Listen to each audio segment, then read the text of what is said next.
Morning all of you, hope you all are well. तो आइए हम अपना नेक्स्ट करंट सेशन जो है वहाँ स्टार्ट करते हैं कृष्ण भगवान का नाम लेकर। ओके, जय Shri Krishna all of you. Start करते हैं हमारे आज। देखो, आज हमारे पास जो है इस करंट सेशन में बहुत ही एक अच्छी न्यूज़ है, गुड न्यूज़ है, और एक बैड न्यूज़ भी है। थोड़ी नहीं है, बहुत भारी लॉस हुआ है हमें, बहुत भारी लॉस हुआ है हमें।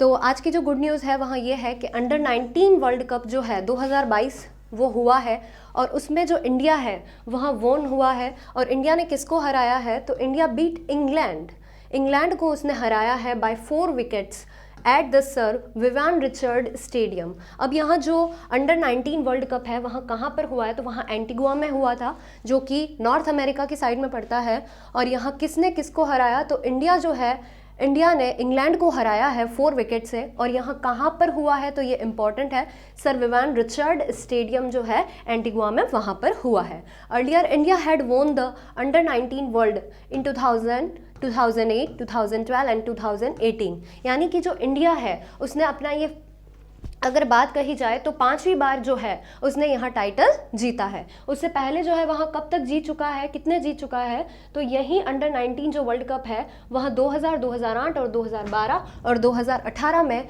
इस प्रकार का टाइटल जो है वहाँ जीत चुका है, और अब की बार उसकी 5वीं ऐसी जीत है। नेक्स्ट है हमारा, एक और रह गया है, यह हमारे जो प्लेयर ऑफ द मैच है वो हरनूर पन्नू है। यहाँ उनकी आप पिक देख सकते हैं। तो आपका क्वेश्चन आ सकता है कि प्लेयर ऑफ द मैच जो है वहाँ किसे बनाया गया इस मैच में?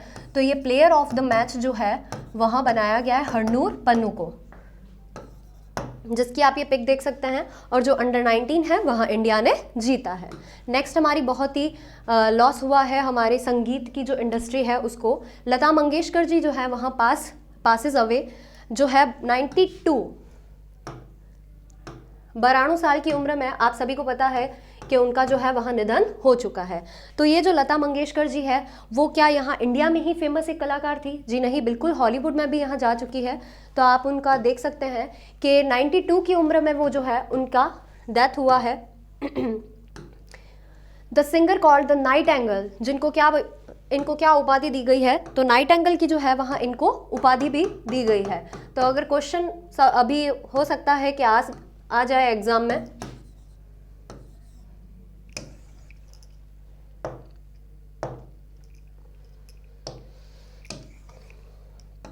कि जो लता मंगेशकर जो है उनको कौन सी उपाधि दी गई है?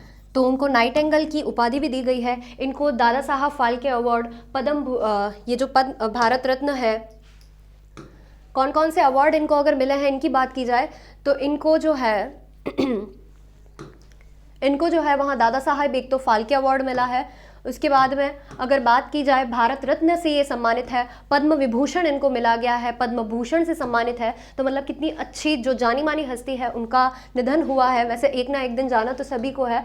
तो भारत रत्न, पद्म विभूषण, पद्म भूषण। तो ये आपको क्वेश्चन भी रिसेंट अगर हो सके तो पूछ सकते हैं, एग्जाम है कुछ भी है, पूछ सकते हैं। Several nations and filmfare awards. Lata had brief tenure as MP. यहाँ यही नहीं, इनको इतने सारे अवार्ड के साथ साथ ये जो है हमारे एमपी की, ये मेंबर ऑफ पार्लियामेंट जो है वो भी रही है इस वाले ईयर में। She had been nominated to Rajya Sabha, यानी कि अपर हाउस, और यहाँ मेंबर ऑफ पार्लियामेंट के रूप में भी आप इनको देखे हुए हैं। She holds the honour of being the first ever Indian to perform in the prestigious Royal Albert Hall। मैंने कहा ना कि यहाँ केवल यहीं पर नहीं बल्कि ये कहाँ पर गई है? रॉयल अल्बर्ट हॉल जो कि लंदन में है, वहाँ पर भी इन्होंने अपनी परफॉर्मेंस दी है। Government of France conferred her with the officer of the legion of honour, जो कि उनका वहाँ का जो फ्रांस सरकार का जो सम्मान है वहाँ भी इनको मिला है, which is the countries highest civilian award जो है वहाँ भी मिला है। तो भारत का तो हाईएस्ट सिविलियन अवार्ड मिला ही है, भारत रत्न, और साथ साथ में जो फ्रांस का है वहाँ भी इनको मिला है। तो थोड़ी सी जो जानकारी है वो हमें इन दिग्गज हस्ती की जानना भी ज़रूरी है। ओके, तो एक तो लता मंगेशकर जी की वो न्यूज़ है। इससे पहले अगर देखा जाए तो ये बस यही है कि इनकी जो डेथ है वहाँ किस कारण से हुई। और माता एक सपूत जो दुनिया है, यहाँ इनका क्या है? माता एक सपूत की दुनिया बदल दे तू फॉर द मराठी फीचर। यहाँ से इन्होंने अपने करियर की फर्स्ट स्टार्टिंग की है। ओके, तो ये लता जी के बारे में हम सब कुछ जान चुके हैं।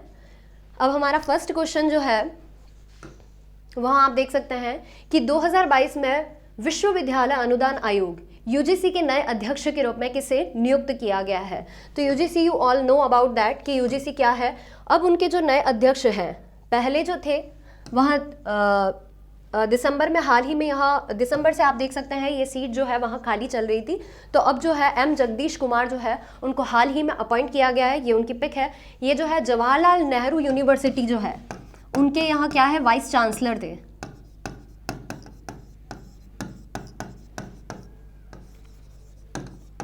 इनके यहाँ क्या है, वाइस चांसलर रह चुके हैं और अब इनको क्या बनाया गया है, तो यहाँ यूजीसी के जो नए अध्यक्ष हैं उनके रूप में इनको नियुक्त किया गया है। नेक्स्ट हमारा क्वेश्चन है कि 26/2022 को, अब देखो आपको हर साल पता होगा कि रिपब्लिक डे को क्या की जाती है, परेड होती है, और जिनकी परेड अच्छी होती है जिन स्टेट्स की, उनको क्या दिया जाता है, सर्वश्रेष्ठ झांकी के लिए चुना जाता है। तो इस बार जो है वहाँ मोस्ट इंपॉर्टेंट क्वेश्चन है कि यूपी जो है, वहाँ यूपी एक ऐसा स्टेट है जिसकी जो झांकी है उसको सर्वश्रेष्ठ झांकी चुना गया है। अब इसकी जो थीम है ये किसके बेसिस पर थी, तो वन डिस्ट्रिक्ट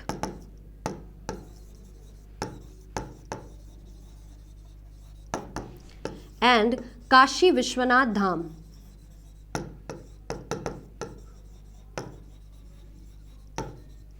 अगर आप पूछें कि ये जो झांकी है इसने क्या प्रमोट किया है अपनी झांकी में, तो इसने प्रमोट किया है one district one product and Kashi Vishwanath Dham जो है उसको प्रमोट करते हुए इसने अपनी झांकी निकाली है, और वो जो सर्वश्रेष्ठ झांकी है उसका पुरस्कार भी इसे मिला है।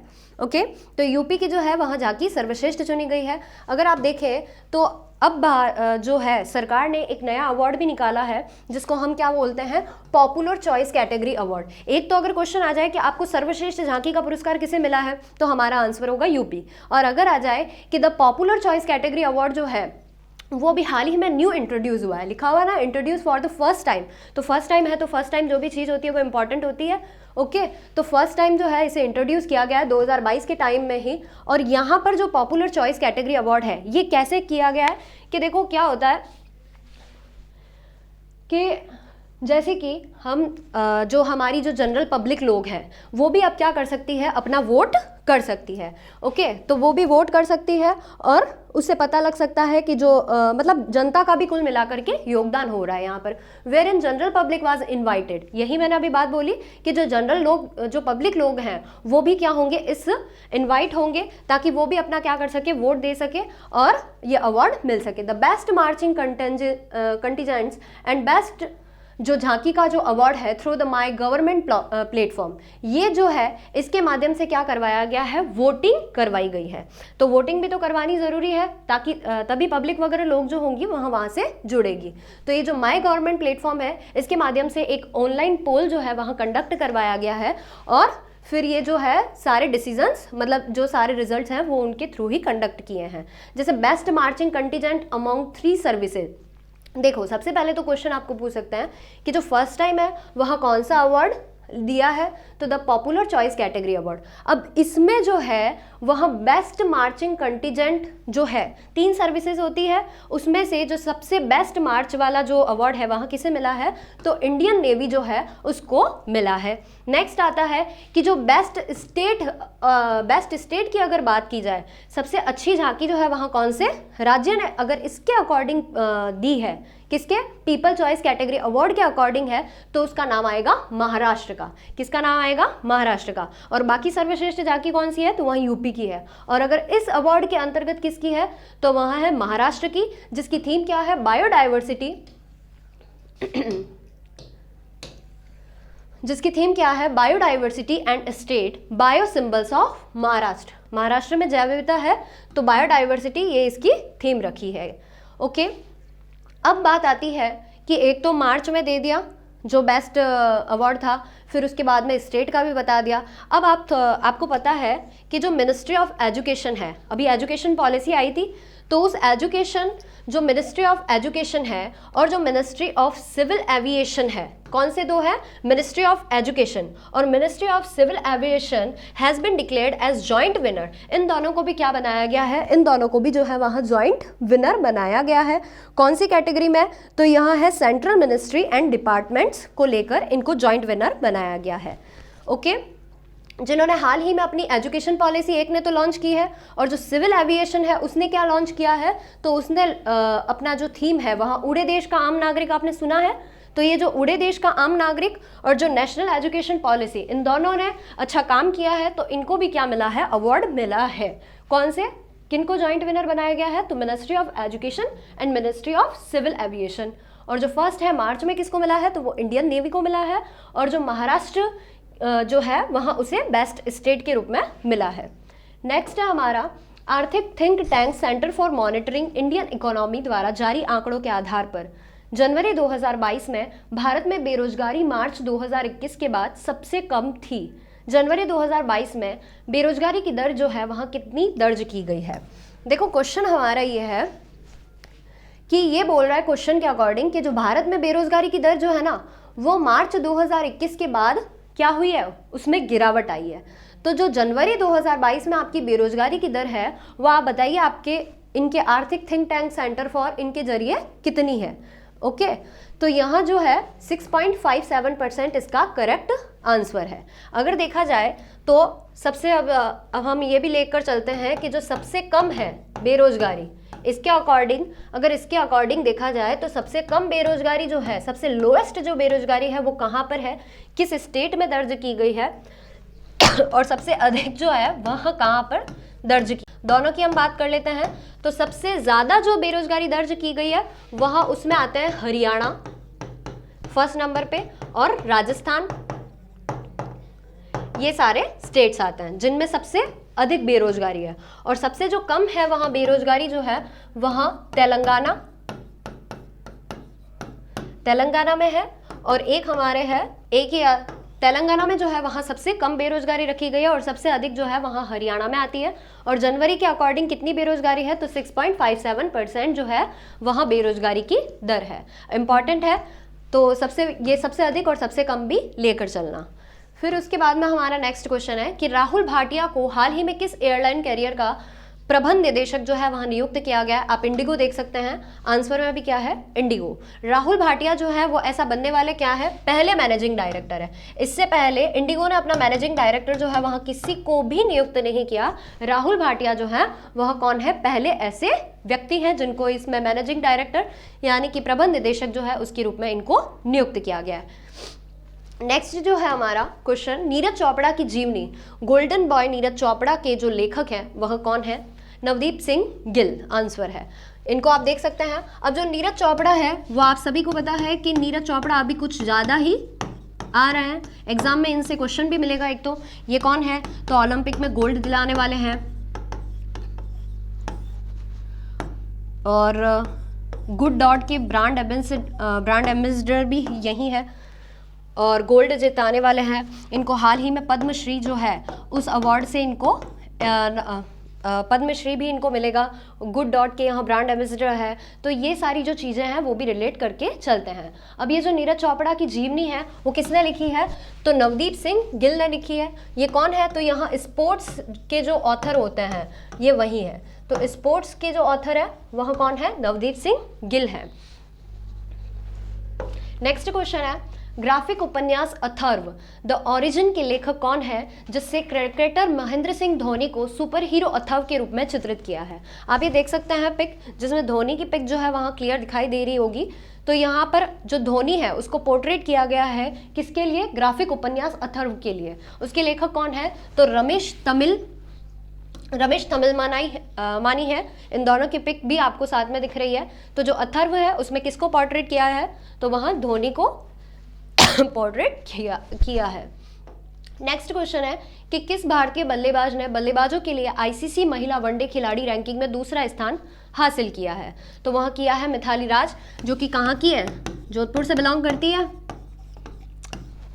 नेक्स्ट आता है मतलब दूसरा स्थान हासिल किया है तो एक लिजली ली है, वो थर्ड रैंक पे थी, अब ये थर्ड रैंक पे हो गई है लिजली ली, क्योंकि सेकंड रैंक पर कौन आ गई है, मिथाली राज, इंडिया की। ओके, हाल ही में प्रस्तुत आर्थिक सर्वेक्षण 2021-22 के अनुसार किस राज्य ने नए मान्यता प्राप्त स्टार्टअप और यूनिकॉर्न की सूची में शीर्ष स्थान हासिल किया है? तो वो कौन सा राज्य है? महाराष्ट्र। आपको मैंने इकोनॉमिक सर्वे में एक पॉइंट पढ़ाया था करंट अफेयर्स जब मैं पढ़ा रही थी, तो उसमें कि अब कितनी है, 44 यूनिकॉर्न कंपनियां हैं, 44 है। और अगर बात की जाए 14,000 क्या है, स्टार्टअप है इंडिया में टोटल, तो उस 40,000 में से अकेले 11,000 के करीब जो है वह कहाँ पर है, महाराष्ट्र में है।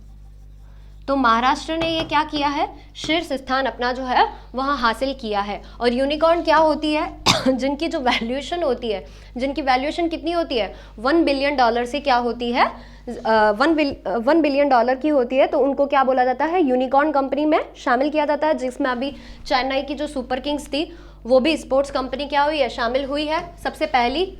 ये भी क्वेश्चन मैंने पढ़ाया था। और अभी जो बात करते हैं राज्य की, किस राज्य ने शीर्ष स्थान हासिल किया है, तो वहाँ उसका स्थान क्या है, महाराष्ट्र, जिसमें अकेली क्या है 11,000 स्टार्टअप्स जो है, 14,000 टोटल इंडिया के हैं, जिसमें से 11,000 का जो कवर है वहाँ ओनली फॉर महाराष्ट्र अकेला कर लेता है। नेक्स्ट क्वेश्चन है कि इसरो द्वारा अगस्त में कौन सा चंद्रयान जो है वहाँ लॉन्च किया जाएगा? सभी को पता है कि जो चंद्रयान 2 था वहाँ हमारा फेल हो गया था, जिसमें लैंडर का नाम विक्रम था और जो ऑनबोर्ड पर रोवर था। तो अब जो है चंद्रयान 3 जो है वहाँ लॉन्च होगा, क्योंकि चंद्रयान 2 तो लॉन्च हो चुका है। और जो चंद्रयान 2 था उसके बाद में चंद्रयान 3 जो है वहाँ लॉन्च करने की वैसे तो इन्होंने पहले ही सोच लिया था, बट जो कोविड वगैरह हो गया था अभी बीच में, तो उसके कारण से वहाँ चंद्रयान 2 जो है वहाँ चंद्रयान 3 जो है वहाँ लॉन्च नहीं कर पाए थे। तो अब ये अच्छा समय आ गया है अगस्त 2022, जिसमें यहाँ चंद्रयान 3 जो है वहाँ लॉन्च किया जाएगा। चंद्रयान 3 जो है उसकी थोड़ी पढ़ लेते हैं। इंडिया इनिशियली, ये जो मैंने अभी बताया है, India initially plan to launch Chandrayaan 3 in 2020। कब लॉन्च करने वाले थे, 2020 में ही लॉन्च करने वाले थे, लेकिन क्या आ गया, पेंडेमिक आ गया, तो इस कारण इस प्रोजेक्ट को क्या हुआ, आगे पोस्टपोन करना पड़ा। ओके, तो अब ये कहाँ, सबसे इम्पॉर्टेंट तो यही है कि यहाँ चंद्रयान जो 3 है वहाँ कहाँ से लॉन्च किया जाएगा, कहाँ से कहाँ से लॉन्च किया जाएगा, तो वहीं अपना सतीश धवन स्पेस सेंटर जो है वहीं से इसको लॉन्च किया जाएगा। और किस रॉकेट से इसको लॉन्च किया जाएगा, तो ये बहुत ही इंपॉर्टेंट है अभी, geo synchronise satellite launch vehicle mark 3, ये जो है इसके द्वारा क्या हो जाएगा, रॉकेट जो है उसको लॉन्च किया जाएगा। तो एग्जाम में इनके रॉकेट्स के नाम भी पूछे जाते हैं। और कहाँ से लॉन्च होगा, तो सतीश धवन स्पेस सेंटर से लॉन्च होगा, इसरो के द्वारा यहाँ किया जाएगा। नेक्स्ट क्वेश्चन है कि एशिया का जो सबसे अमीर व्यक्ति है वह कौन बना है, तो आप बिल्कुल पिक देख सकते हैं, गौतम अडानी की ये पिक है। तो ये जो है एशिया का जो सबसे अमीर व्यक्ति जो है वहाँ 2020 रियल फोर्ब्स के अकॉर्डिंग जो है वह गौतम अडानी जी बने हैं। और इनकी जो $90.1 बिलियन इनकी क्या आ गई है, अभी नेटवर्थ आई है। और जो मुकेश अंबानी है उनको भी इन्होंने पीछे जोड़ा है, क्योंकि उनकी कितनी है, $89.8 बिलियन की जो आई है नेटवर्थ। ओके, और इनकी क्या है, इनकी ज़्यादा है, तो ऑफकोर्स ये आगे चल रहे हैं। तो एशिया के जो सबसे अमीर व्यक्ति जो बनने का रिकॉर्ड है वहाँ गौतम अडानी जी को जाता है। और अगर वर्ल्ड में इनका नंबर देखें तो वहाँ 10 नंबर है, 10 नंबर की रिचेस्ट पर्सन है। शिलोंग टेक्नोलॉजी पार्क का उद्घाटन जो है वहाँ कहाँ पर किया जाता है, कहाँ, शिलोंग टेक्नोलॉजी पार्क का उद्घाटन किसने किया है? और सबको पता होगा शिलोंग जो है वहाँ मेघालय की क्या है, मेघालय की कैपिटल है। तो जो शिलोंग टेक्नोलॉजी पार्क जो है वहाँ भी वहीं पर है। और आप सभी जो मेघालय में अगर सीएम की बात की जाए तो मेघालय की सीएम कौन है, कॉनरेड संगमा। तो उन्होंने ही यहाँ की जो ये शिलोंग टेक्नोलॉजी पार्क है वहाँ का उद्घाटन भी किया है। और जो 100 शिलोंग के बारे में और क्या बता सकते हैं, 100 नंबर की स्मार्ट सिटी जो है वहाँ भी शिलोंग बनी थी, एक तो ये है। और असम राइफल जो है उनका भी ये जो है मुख्यालय यहीं पर है। नेक्स्ट क्वेश्चन है हमारा कि अरावली जैव विविधता पार्क को भारत का पहला अन्य प्रभावी क्षेत्र आधारित संरक्षण उपाय ऐसी साइट जो है वहाँ घोषित की है। ये जो साइट है वहाँ किस शहर में स्थित है? सबसे पहले तो ये है क्या चीज़, देखो जैसे क्या होता है कि जहाँ पर बायोडाइवर्सिटी अधिक होती है तो उनको क्या कर दिया जाता है कि IUCN की लिस्ट में शामिल कर दिया जाता है, या फिर जो वाइल्ड लाइफ सेंचुरी एक्ट जो 1972 होता है उसके अकॉर्डिंग क्या कर लिया जाता है, जहाँ पर जिन क्षेत्रों में बायोडाइवर्सिटी ज़्यादा होती है उनको उसमें शामिल कर लिया जाता है। लेकिन ऐसी साइट्स भी होती है जहाँ पर बायोडाइवर्सिटी जो होती है वो बहुत ज़्यादा है, लेकिन फिर भी वो किसी भी के अंतर्गत नहीं आ रही है, ना ही कोई धरोहर के अंतर्गत उसको रखा गया है, IUCN में भी शामिल नहीं किया है, वाइल्ड लाइफ सेंचुरी के अंतर्गत भी उसको नहीं रखा गया है। तो ऐसी साइट्स को क्या किया जाए, तो ऐसी साइट्स के लिए जो है वहाँ ये बनाया गया है अन्य प्रभावी क्षेत्र आधारित संरक्षण जो साइट है वो बनाई गई है। और ये साइट जो है वहाँ किस शहर में है, तो गुरुग्राम हरियाणा के अंतर्गत इसको बनाया गया है। ओके, तो ऐसी कुछ साइट्स जहाँ पर बायोडाइवर्सिटी क्या है बहुत ही प्रचुर मात्रा में है, फिर भी उनको किसी लिस्ट में उनको शामिल नहीं किया है, तो उनको इस कैटेगरी के अंतर्गत क्या कर दिया जाता है, रख दिया जाता है OTCM में। OTCM साइट कौन सी है ऐसी, तो गुरुग्राम हरियाणा है। Hope you all understand. कौन सा देश जो है 2021 में भारत का सबसे बड़ा व्यापारिक भागीदार था, 2021 की बात की जा रही है, तो वहाँ कौन है, अमेरिका है। और अमेरिका क्या है, ऐसा फर्स्ट पर आता है। नेक्स्ट जो है भागीदारी चाइना की है। ओके, और इससे पहले अगर बात की जाए, इससे पहले की ईयर में, तो जो चाइना है वहाँ फर्स्ट रैंक पर था। ओके, तो आज का हमारा जो करंट सेशन है वह यहीं समाप्त होता है। होप यू ऑल अंडरस्टैंड, आपको अच्छे से समझ आया होगा current. Okay, take care, bye bye.